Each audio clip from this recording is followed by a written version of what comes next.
Awesome. Welcome, everybody, and thanks, Becky. Like Becky mentioned, we're pretty excited about how our Eureka 2 test progress has gone.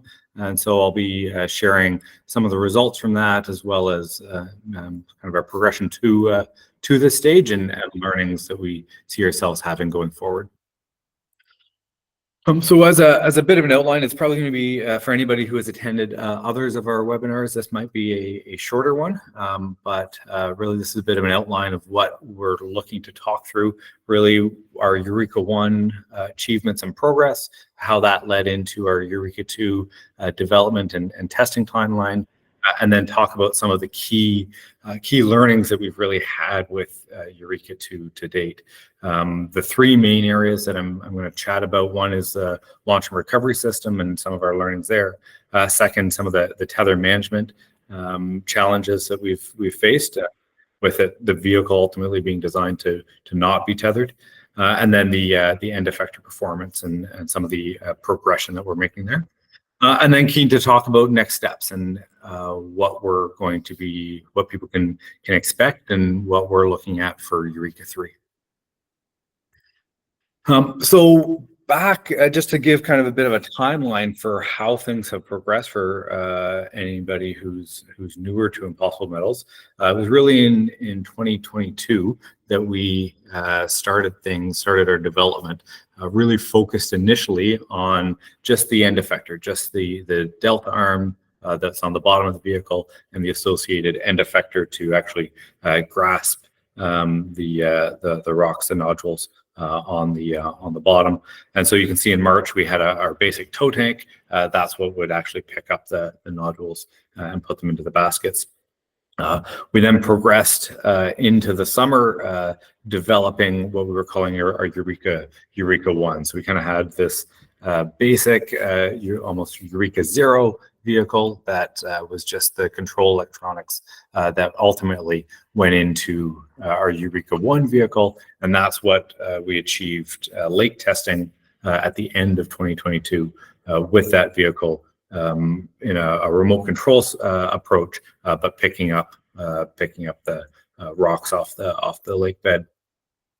Eureka 1 really was developed as a proof of concept system, proving out those key enabling technologies for our vehicles, one being the delta arm that's on the bottom, and the second being the buoyancy engines to keep us hovering over the seafloor as the nodules are being collected. And so then that led into 2023, where we had our Eureka 1 vehicle fully autonomously operating. We had an event here with a number of people from the industry, demonstrated that in a live, fully autonomous, fully untethered situation, picking up the nodules, lava rocks off the table in the lake. And so then that's really what progressed into Eureka 2. So last year, around this time, that's when we started really the finalized designs for our Eureka 2 system, which was always intended as a scale up, both in terms of depth capabilities and in terms of capacity compared to our Eureka 1 vehicle. With the Eureka 2 system, it's 6 kilometer depth rated. We have a series of sensors and sampling systems on that vehicle, in addition to the key IP being the delta arms, the buoyancy engine, and just the algorithms and development that we have in the vehicle. And so then that is really what has allowed us to progress based off of a lot of the learnings from Eureka 1. We've tried to progress very quickly in developing this first deep water selective harvesting system.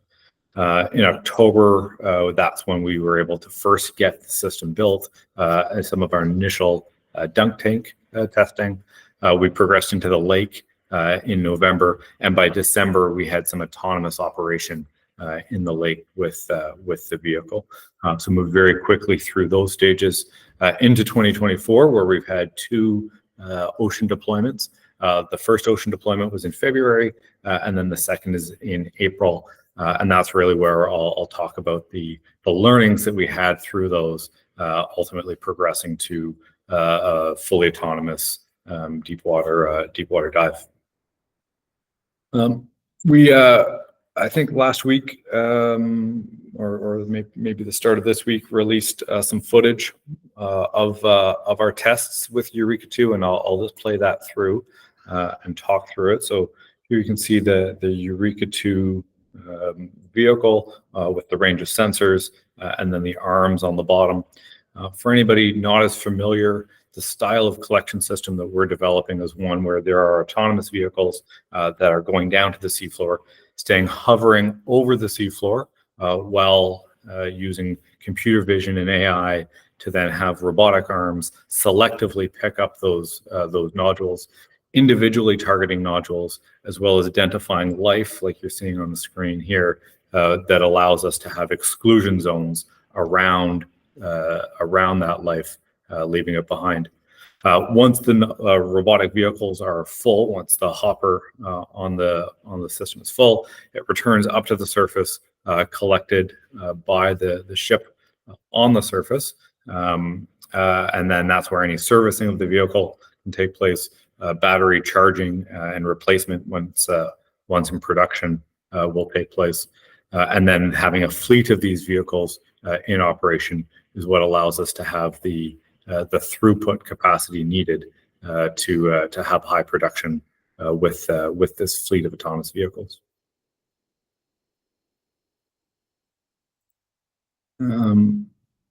And so, talking through the key lessons that we've learned, the first deployment, we had a number of learnings. The primary one really was around our launch and recovery system.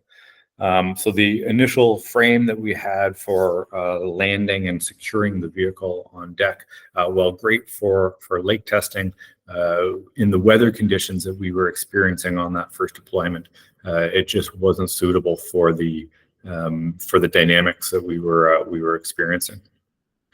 The other one of the compounding factors that's a challenge for this style of vehicle that we've overcome is the where a lot of offshore vehicles have a frame that they're able to set down directly onto the deck. Because of the arms on the bottom of this vehicle, we don't have that freedom and flexibility with our vehicles, and so we require to actually keep the vehicle from landing on the deck.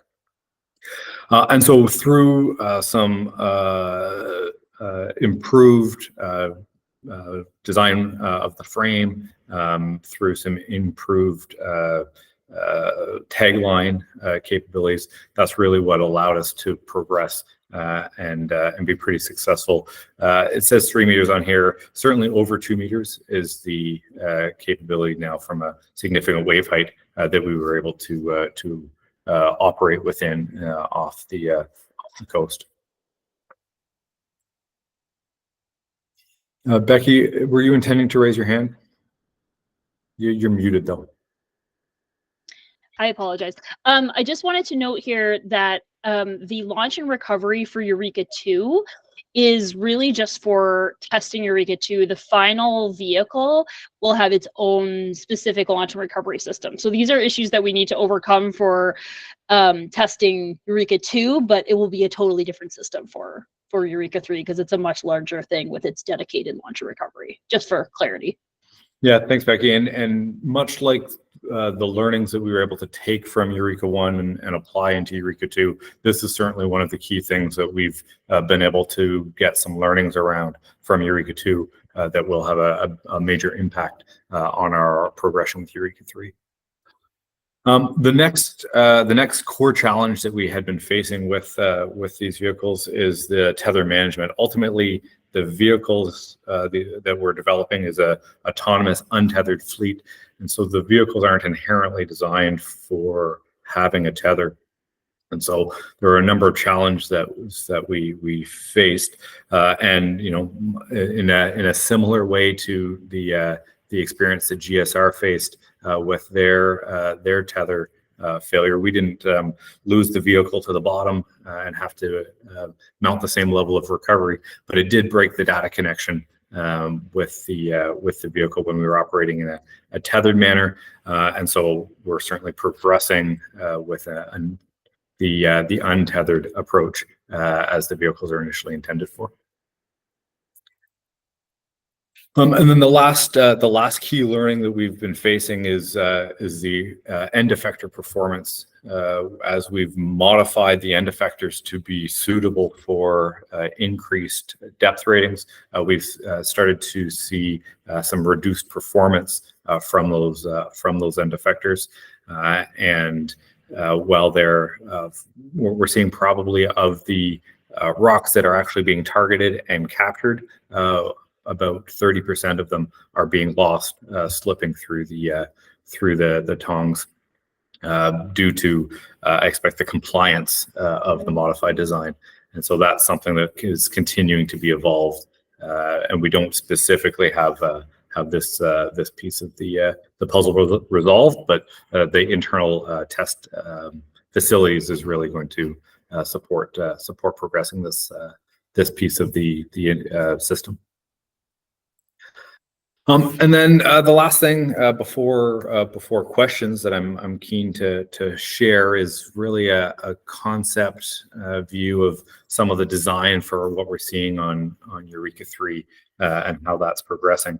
So it really is structured as a capable of transporting as two pieces, both within a 20-foot shipping container. Focused on the 16 arms up from the 3 arms on Eureka 2. And the core chassis of the system, much like electric automotives have progressed with their battery pack being a key part of their chassis, we are progressing with the hopper design of this vehicle as the key aspect of the chassis from a weight and cost efficiency standpoint. As I mentioned, it certainly was going to be a shorter webinar compared to some of the other great ones that others have delivered. But I do want to thank everybody for their time, and certainly happy if people have queued any questions into the chat. Glad to take any of those, or as Todd has, raise your hand. But Becky, over to you, and happy for you to facilitate questions. Yeah, Todd, please go ahead. Thanks, guys. I appreciate the discussion today. Have you guys looked at wave power generation as a backup for power on the bots? Because I'm actually headed to the ocean right now to deploy wave power off the coast of Florida. It's not something that we've looked at.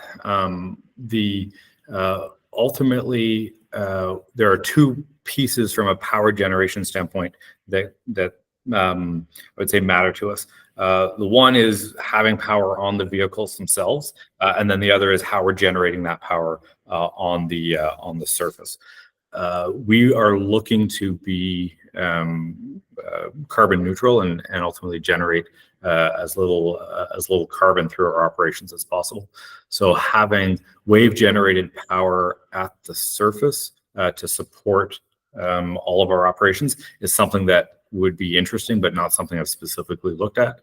And then on the vehicles themselves, we are certainly keen to keep things as simple as possible. And so keeping batteries on the vehicle, and by having a fleet of these vehicles, it's less critical for us to have power redundancy on the AUVs themselves. Okay. Maybe I can follow up with you after this, because we're going to be using solar and wave power on our drone deployments here for recharging stations. So I like what you guys are doing. I just have to understand it more. That's all. Yeah, and sharing any of the information that you have as we progress into that piece of the thinking, certainly be keen to either send that direct or through Becky would be wonderful. Yeah. Thanks. Great. Over to Dr. Sharma. Yeah, thank you. Hi, Jason.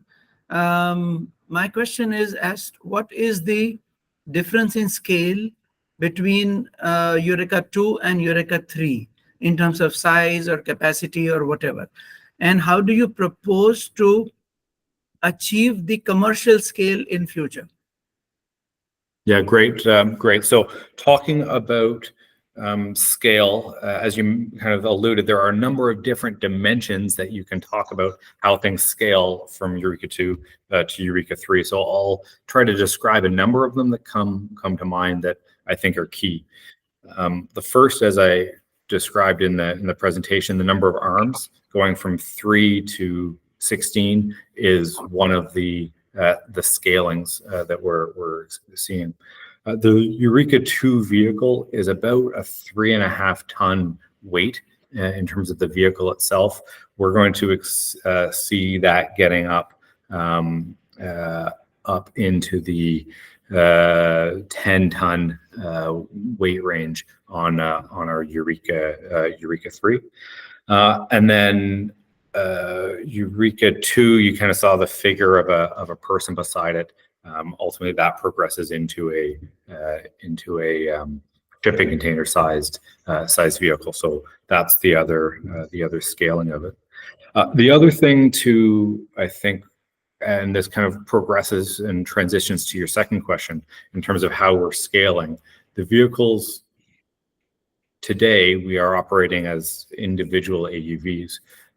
And as we progress into commercial operations, that will be economic at a fleet of vehicles. So the economics, the reason that we've developed or the reason that we are progressing to this next size for Eureka 3 is that that's what we see as being cost comparable to the alternatives that have published economics, where our cost to take material from the seabed to shore becomes comparable to theirs at that size of vehicle. I can see a future where we then start to continue to scale up sizing to further drive down costs with improved efficiencies of our vehicle as we run these sort of fleets of anywhere from 16 to 100 AUVs in a fleet operating concurrently. Yeah. Okay. Thank you. In fact, my question was related to the capacity that the Eureka 2 will be able to bring back. Yeah, sorry. Thank you. I should have mentioned that. Eureka 1 had and 2 both had smaller payloads as it was really functionality that we were intending. Eureka 3 becomes then production-sized payloads. Eureka 1 was a 25-ton payload. Eureka 2 is a 25 kilogram payload. Eureka 2 is a 100 kilogram payload, and then Eureka 3 we're looking at a 6-ton payload, and that's tons of dry nodules. Great, thank you. Okay, the next question that came in was from Jasper in chat. For the scaled up Eureka 3 fleet, are you accounting for losing any of the AUVs? And if so, do you intend to recover lost AUVs? So once we go to a fleet model, what happens if we lose them? Great. So one of the things that I find has real economic benefits of the fleet approach is the ability for there to not be single points of failure. On any given vehicle, there's an ability to lose functionality of one arm and still maintain production throughput. Similarly, as the question I think from Jasper came in, was asking around if we lose a vehicle, the piece that is nice is that also allows us to continue to maintain throughput with the remainder of the fleet. In those events, because of the tracking that we have of the vehicles, we should have a good understanding of where they're located, any that are lost, and we would go in and recover those. And Jason, as far as I understand, there's the recovery systems are all based around getting the vehicle to pop back up to the surface. Yeah, so there are certain recovery mechanisms that would aim to get the vehicle back to the surface for that recovery, and if those fail and the vehicle remains subsea on the seafloor, then that's where the recovery would take place. Great. I'm sorry if I'm getting out of order here now, but I'm going to go over to Joshua, who has his hand up. Yeah, super. Thanks, Jason and Becky. This is very impressive. What you've done in a short period of time is really remarkable. I worked in AVs for a long time. I know how hard it is. Just kind of a random question. All of the autonomous, the vision planning, the vision machine learning or processing to figure out what you're picking up, what you're avoiding, is that all on board? And along with that, is the path planning, is that all done autonomously on board, or how does that get executed? And forgive me, I'm kind of new to your company. No problem. It's great. The vision is all processed on board. There is only low bandwidth acoustic communication back to the surface during operation. And then the path planning, that is provided as an a priori input, certainly at this stage from a Eureka 1 and Eureka 2. Eureka 3 will also initially have pre-programmed paths that are provided to the vehicle. As we progress to a fleet and have increased fleet management software and mine planning software, there will be opportunities to provide course adjustments during that fleet operation. But from a functionality and testing standpoint at this stage, there isn't that need for path optimization work. Gotcha. Thank you. Well done. The only other thing that I'd maybe mention on that are there are abort conditions that will effectively abort or end a path. So if our obstacle avoidance is seeing something or another fault is seeing something that we aren't happy about, that's an abort condition, and the vehicles will effectively make their decision on a path at that point and say, I'm no longer progressing this path and going to abort to the surface. Yeah, sure. No, I've dealt with plenty of aborts from deep water. It's right. Not great. Awesome. Thanks, guys. Yeah, thank you. And that, Jason, you sort of talked about the communications, but Luke in the chat wrote, at what depth can you communicate effectively with the collectors? Yeah, so there's the equipment that we have is Sonardyne transponders, and I think it's a Ranger 2 might be the specific brand for the equipment that we're using for ranging, and that both provides our position as well as basic communications protocols with the vehicle. I believe that the spec sheet for that has a 10-kilometer range, and so depends a bit on your slant angles as to whether or not what depth that will achieve. And then we had great success with that, but only operating to the 2-kilometer range with the deep water test that we performed. Great. Kieran, you have your hand raised?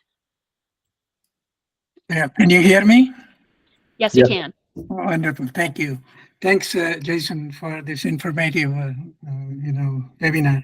I have questions like, where exactly these tests were performed, and also at 2-kilometer depth, were arms activated, or what kind of tests were done at 2 kilometers in specific?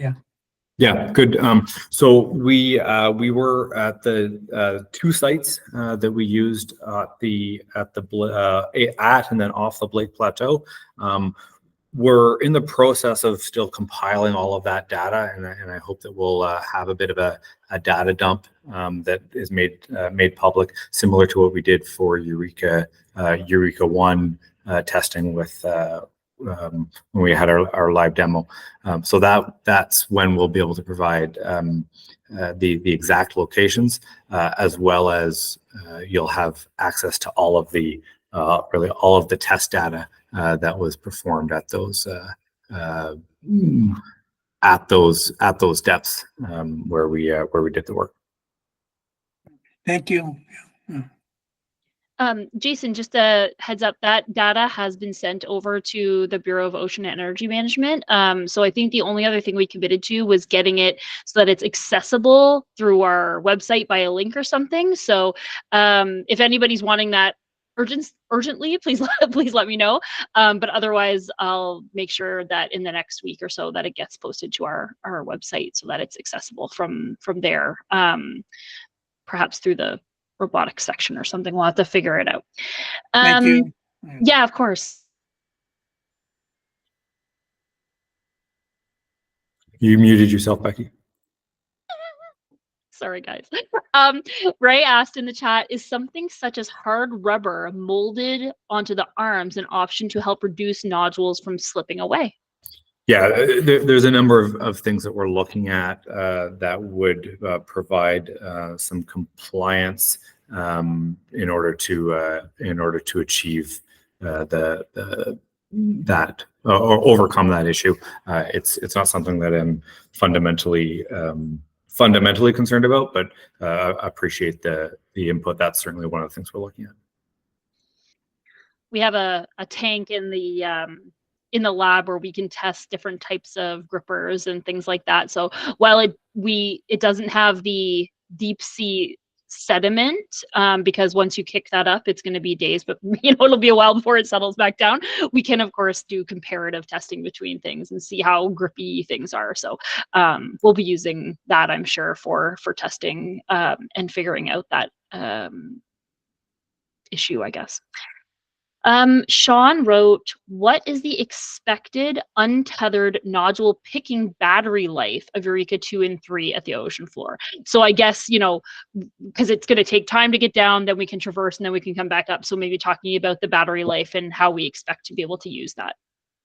Yeah, so I think on Eureka 2, I think it's about a 14 kilowatt hour battery, and that gives us about 10 hours of total test and operation time. But it depends a bit on what the activities are that we're doing. So Eureka 2 being a test platform,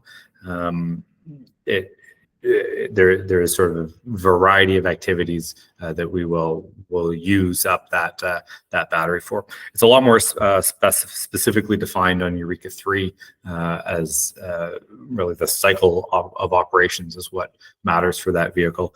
We're with the so Eureka 2 has I think it's about 160 kilowatt hour battery is the design on that system, and we're looking at a 4-hour cycle time, which involves dive, collection, and surfacing. And the ratio of vertical travel to collection time is about 50-50. Great, thanks, Jason. Matt wrote, how many Eureka 3 collectors can one support vessel manage? The target that we're looking at in our modeling has, I think it's 135 vehicles in a fleet operating concurrently, and that will all be operated from a single support vessel with multiple launch and recovery systems per vessel. Okay.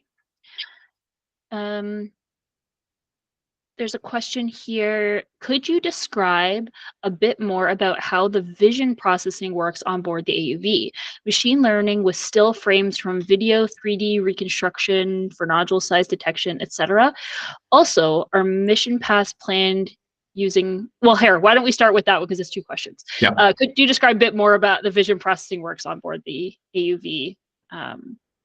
Yeah, great. So at the front of the vehicle, we have 3 stereo cameras. So 6 cameras in total, paired off in 2, so that there are 3 stereo cameras. And so they will capture synchronized frames of the seafloor that's in front of the vehicle.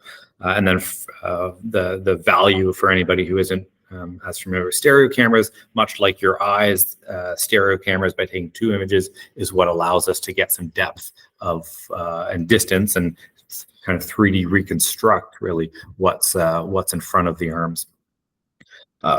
With those that imagery and depth information, we really run it through a classifier and segment what we see into 3 classes. It's either a nodule, it's seabed, or it's something else. And so we always assume at this stage that something else is life, and we will then have an exclusion zone around it. If it's a nodule, then it allows, then we also further classify to segment the bounds of nodules. And by then having the bounds of the nodules and the 3D information to be able to locate where that nodule is, we track that position, again, using the vision system to help us understand our motion, so that nodule's position is understood as it goes down under the arms, where then the arms are assigned nodules to collect, and the arm will engage with that nodule, pick it up, and put it into the hopper receptacle.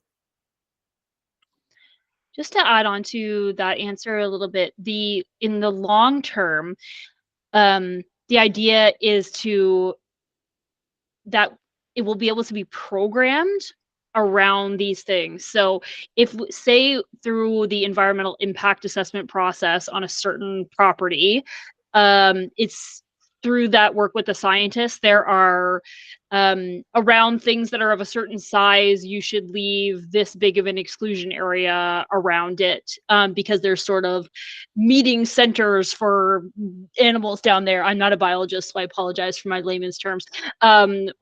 Or, we would need to leave, or we decide that, through that assessment process, that 10% of nodules, regardless of how much biota is out there, should be left behind to help maintain the ecosystem. So that sort of programming is not in Eureka 2 right now, because we're testing the functionality of the system. But the idea is that moving forward, that vision system allows for selective harvesting that we decide is the way that it should be. We meaning through the environmental impact assessment process. So just wanting to be clear there about future functionality. Is that accurate, Jason, what I just said? Yeah, completely. Okay, great. So just to the second part of this question, are mission pathways planned using ship hull mounted MB Multi-beam. Okay, multi-beam sonar. I promise I have heard that word, guys. I'm not that far out of the loop.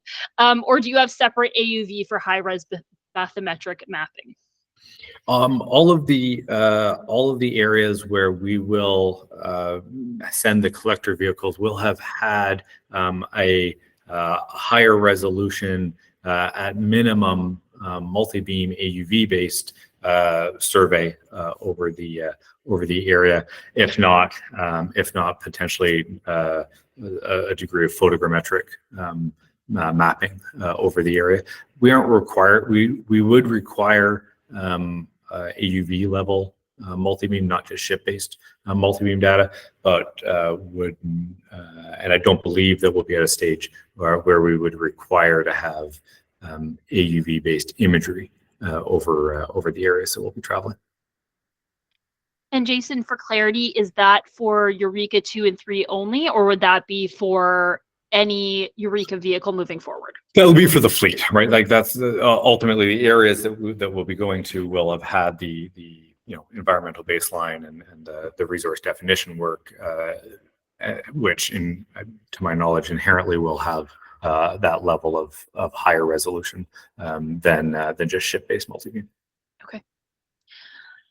Okay, next question. Jason, will you be at UMC? I hope to be. Well, we don't have flights aren't booked, but it's certainly a great conference, and I expect we'll be there. Me too, hopefully. See you there, Anthony, if you'll be there. Dr. Sharma wrote, nodule fields can also have rock outcrops, and you do account for that so the collector arms do not get damaged. Yeah, You want to talk about sort of collision avoidance or whatever you call it? Yeah, absolutely. So there are on the vehicle, there are a number of sort of environmental or spatial awareness sensors. Predominant being from we have a forward-looking sonar, much like a multi-beam. I think this is just on Eureka 2, it's just a scanning imaging sonar that's looking ahead, looking for these kinds of obstacles, and such that if we do see something that we want to avoid that could cause some of that damage, like a rock outcropping, we can move the vehicle around that, and update. Basically update the mothership that this is how we're adjusting our course, and it will provide some further course adjustments for any other vehicles that need to be coordinating with that one. I also then want to iterate if there is something that is missed from a rock outcropping to the point that we have it results in damaging one of the arms. That inherently is not a substantial problem from a production or throughput standpoint on the fleet. And one of the things that I'm going to be doing, and anybody can look for over the coming month, is putting together a little bit of information around how we're planning for maintenance as well as mean time between failures, including these kinds of damage events that can inevitably occur. Great, thanks. Last question I have here. What are the current cost estimates for Eureka 3 construction and operation? Oh, more questions came in, but yes, Yeah. for now. Yeah, so there's a published economic model on our website that I think is the most complete way to answer that. But the crux is that we were looking at, I think it's around $4 million per AUV for a Eureka 3 in a volume production situation. The operation costs are a more complicated question, and I think I delivered an earlier webinar talking about the economic model. So either taking a look both at that recording as well as the online piece, that's the best way to really understand that.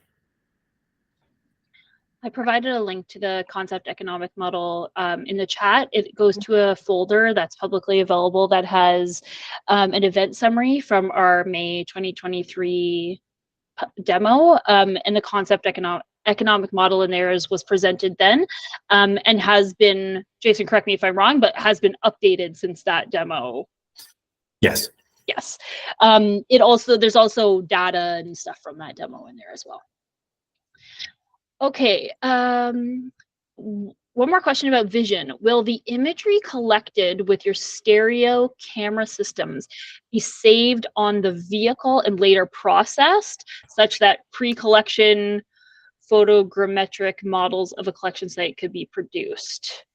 I'm going to give a yes is the really short answer for that. The longer answer is fundamentally at Impulse Metals, we're very keen on a high degree of openness as well as a high degree of contribution from a scientific knowledge standpoint, and so collection and publication of a lot of this data that the vehicles are collecting is something we're very interested in, because as much as we will be able to use aspects of it to continue to train and refine our vehicles, there will be undoubtedly scientific interest beyond what we're interested in that data, and that's something that we're very happy to contribute publicly.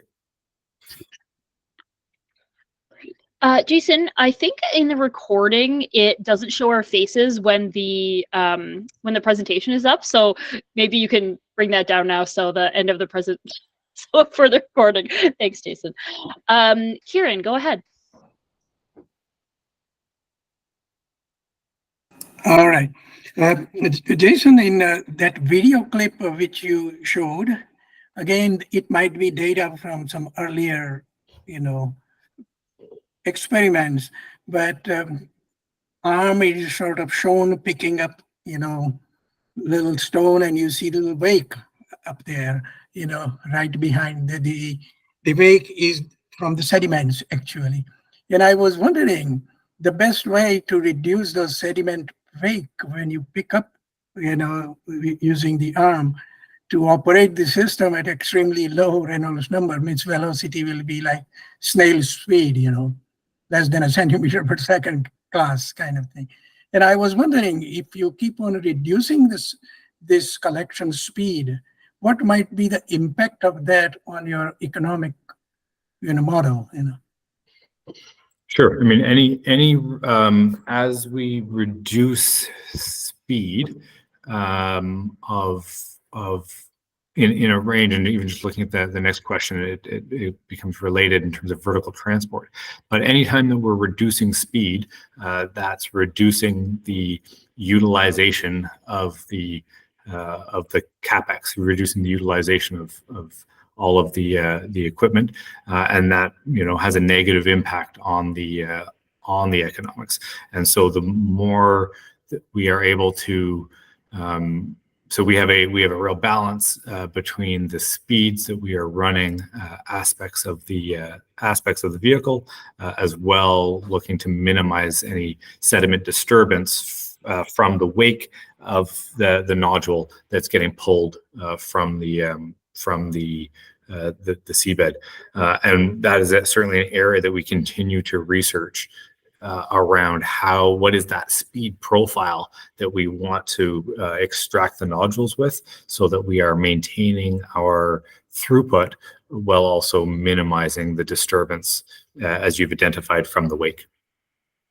Thank you. Yeah, and that was the earlier suggestion I made maybe a year ago or so, to get some university get engaged in trying to find out as to, how you could theoretically determine first what might be the ultimate good speed to make sure, because as such, we have to satisfy the community, which is always after us when it comes to environmental impact, and to show them we have to have some backup, Great, appreciate it. Yeah, thank you. Thanks, Chair. And Kieran, that's well taken as we start to plan out our testing of Eureka 3 in terms of getting some actual sediment data, so that can be input into a model, and then some of that stuff can be figured out. So thinking through how we can make sure that we get data that will allow us to model some of those things in something like a university environment. So thanks for that, and I'll note that as I'm starting to put those thoughts together now while we're designing Eureka 3. Okay. Thank you, Becky. Yeah, of course. Luke wrote, what terrain limitations are there for collection, and what percentage of a license area might be unviable for production? So limitations, I'm thinking of two things. One would be slope, because that's one that's often spoken about in the industry. And two, of course, there's things like, rifts and other physical blocks. Sounds good. We'll certainly do this. Look back a couple points to Bram's question as well, there, Becky. I'm sorry. Sorry about that. On that, I don't have a particularly quantitative answer for what percentage of an area. In part, as we're learning more and more about what percentage of areas there are for that have obstacles in them. But from a high level, our speeds of travel, so the vehicle is traveling over the seabed at somewhere around 5 centimeters per second, so relatively slowly, and the ability for us to therefore see obstacles and have, and because we aren't reliant on sitting on the seafloor, we do have a high degree of maneuverability. While the vehicle isn't designed to be highly maneuverable, it will certainly have a degree of maneuverability that that will allow us to overcome certain aspects of things like slope, rifts, boulders, things that are unexpected. But then to compare that to a percentage of a license area that becomes unavailable, I don't have enough information to answer that. So to go back to Bram, sorry about that. Could you first, thanks for the very important, informative presentation, Jason. Could you explain a bit more how Eureka can travel so fast vertically, dive empty, come up full? Was this tested in Eureka 2? Yeah, great. So the buoyancy engines on the vehicle are really what is driving our vertical motion. And so the ability for us to travel vertically through the water has to do with really what is that drag coefficient of the vehicle, and how much force are we imparting on the vehicle from the buoyancy engines, both negative and positive as we travel up and down. Testing of that drag coefficient is something that I think we did some work on with this last test, and is one of the pieces of data that we're working to extract from the information that we've collected. But Eureka 2 also didn't have any real streamlining design built into that vehicle, and so with more streamlining, that will also help us to reduce coefficients of friction on Eureka 3. Okay. To what extent will partially buried nodules be recoverable?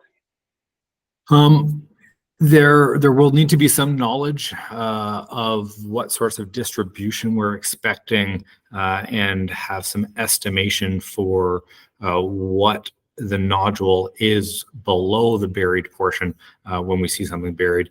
Our initial target is to not be going after buried nodules. The partially buried becomes something that is a larger question for us that we need to continue to explore if those are some of the nodules that we're more inclined to sanitize, to leave behind in an undisturbed way, or is that something that we want to be going after by building a model of estimation for what the actual nodule is that's buried in the sediment.